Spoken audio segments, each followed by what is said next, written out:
Je me doute bien qu'il n'est pas toujours évident de pouvoir se faire des bons plats rapidement, efficacement, en fonction de ton lieu de travail, de ton temps également. Donc maintenant, je vais t'apporter des solutions pour que tu puisses cuisiner rapidement et facilement. La première des choses qu'il faut que tu te mettes en tête, c'est de prendre conscience, c'est-à-dire prendre conscience de ta santé. Et c'est comme ça que tu vas pouvoir te faire plaisir tout en faisant des assiettes santé et tout en liant ton travail.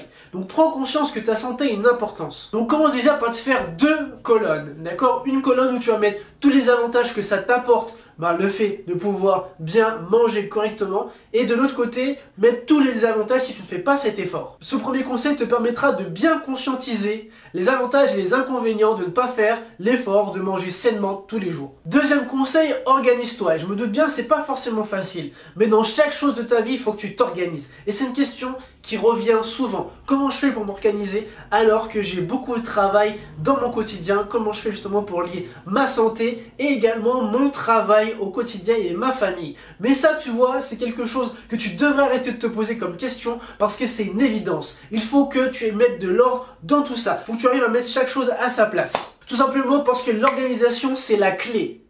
La clé de ta réussite dans ce bas monde, mais dans l'autre monde. Tu aimerais aller au restaurant alors que tu n'as même pas fini ton boulot, tu aimerais passer du temps avec ta famille alors que tu sais très bien que la première chose c'est ta religion, etc. Mais tout ça, ça demande une organisation. Donc la première chose que je vais te donner comme conseil, c'est planifier tes repas. Après plusieurs heures dans ton travail, donc tu peux ressentir de la fatigue, voire même de la somnolence. Et tu aimerais sans doute faire une petite sieste, mais tu as bien compris que ton alimentation avait un impact particulier sur ta productivité, au bon fonctionnement de ton cerveau, sur ta mémoire, sur ta motivation et tes performances professionnelles. Donc quel aliment privilégier pour optimiser ta motivation au quotidien? C'est ce que je vais te partager aujourd'hui. Alors les oléagineux, on les retrouve donc dans les cernes de noix, les amandes, les noix de cajou, etc.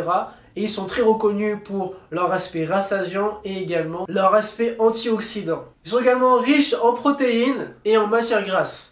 En bonne matière grasse. Ils sont responsables également au bon fonctionnement de notre cerveau. Ils sont également responsables au bon fonctionnement de ton cerveau, notamment liés aux fonctions d'apprentissage, à la mémoire et aux fonctions cognitives. Tu devrais en consommer en permanence. Bon, pas trop non plus, parce que ça peut aussi t'amener à prendre du poids. Mais il suffit juste de connaître tes proportions. Par exemple, tu peux en consommer une poignée au petit déjeuner, voire même en collation l'après-midi. C'est pas gênant. Mais si à l'inverse, tu ne cherches pas à perdre du poids, donc ça peut être un type d'aliment intéressant pour toi. Deuxième conseil, consomme des œufs. Les œufs sont très bénéfiques pour ta santé et particulièrement à celle de ton cerveau. Lorsque tu cherches à être productif, il faut déjà optimiser ce qui se passe ici par une meilleure alimentation. Donc tout ce qui va être lié, tous les conseils que je vais t'apporter là vont t'aider à optimiser ton cerveau, mais également lui donner plus d'oxygène et plus d'énergie pour pouvoir réaliser ta production tout au long de ta journée. Très riche en choline, qui est le nutriment essentiel à ton cerveau, et notamment pour tes cellules grises. La choline a un rôle très important pour booster ta mémoire et protège les cellules nerveuses de ton cerveau. Tu peux donc en consommer par exemple le week-end, mais également dans ton petit déjeuner ou à certains repas de ta journée.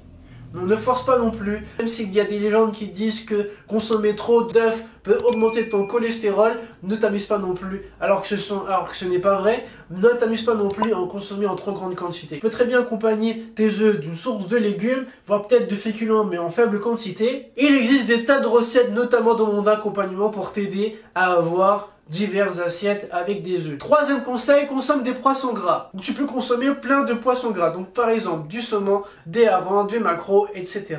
Ces poissons sont riches en acides gras polyinsaturés et également en oméga 3 et sont indispensables au bon fonctionnement de ton cerveau. Ces derniers sont composés de 60% de lipides, dont une grande majorité est composée d'oméga 3. Les poissons gras jouent un rôle crucial dans l'apprentissage et la mémorisation et participent également à la production de nouvelles cellules. La consommation régulière d'oméga 3 a des effets positifs sur les effets neurodégénératifs, mais également sur les maladies cardiovasculaires. Quatrième conseil, consomme du chocolat. La cacao, contenue dans le chocolat, t'aide à préserver ta mémoire. Le cacao qui est présent dans le chocolat est riche en fer, qui est bénéfique pour ton cerveau, qui contient de la caféine et également de la théobromine, qui sont des éléments naturels et qui boostent principalement ton cerveau. Une étude a montré que des personnes qui consommaient régulièrement du chocolat avaient de meilleures performances cognitives. Au niveau de la mémoire, mais également du raisonnement. Attention, on ne parle pas de n'importe quel chocolat, on parle plutôt du chocolat noir qui a un taux de cacao compris entre 70 et 90%. Cinquième conseil, hydrate-toi régulièrement. L'eau est indispensable au bon fonctionnement de ton cerveau, car celui-ci aussi est composé de 85% d'eau. D'où l'intérêt de s'hydrater régulièrement pour avoir une meilleure réflexion, une meilleure mémorisation, une meilleure concentration. Donc tout ça, ça va avoir un impact positif sur ta productivité et être plus performant pour atteindre tes objectifs. Il a été prouvé qu'une déshydratation, même minime, a des conséquences néfastes sur ton cerveau, notamment de la mémoire lorsque tu travailles, que ça soit également sur la mémoire courte, la diminution de la vigilance et augmente la sensation de fatigue, d'anxiété et favorise l'apparition de maux de tête. Il est donc recommandé de boire entre 1,5 litre, 2 litres voire à 3 litres, ça dépend également si tu fais du sport, d'eau tous les jours. Enfin, il ne faut pas attendre d'avoir soif pour boire, car le fait d'avoir soif est déjà un élément qui te montre que tu es déjà en déshydratation. Donc tout ça veut tout simplement dire que moins tu vas boire et moins tu vas avoir de performance dans ton activité. Pour éviter la déshydratation, il faut tout simplement l'anticiper. Donc ce que tu pourrais faire, c'est te mettre un chrono ou tout simplement te mettre une bouteille d'eau sur ta table. Et à ce sujet, Allah subhanahu wa ta'ala dit dans la sourate 21 verset 30 « Nous avons fait de l'eau toute chose vivante ». Donc par ce verset, on comprend bien que l'élément premier de chaque être vivant, c'est l'eau. Donc ce que je vais te demander, c'est appuie sur pause et va boire un verre. Donc voilà, c'est parti, c'est fini pour cette vidéo. Donc je t'invite à activer la cloche de notification, à t'abonner si c'est pas déjà fait. Va prendre à boire un verre d'eau, mais avant tout, abonne-toi. Et à très vite. Ciao, ciao.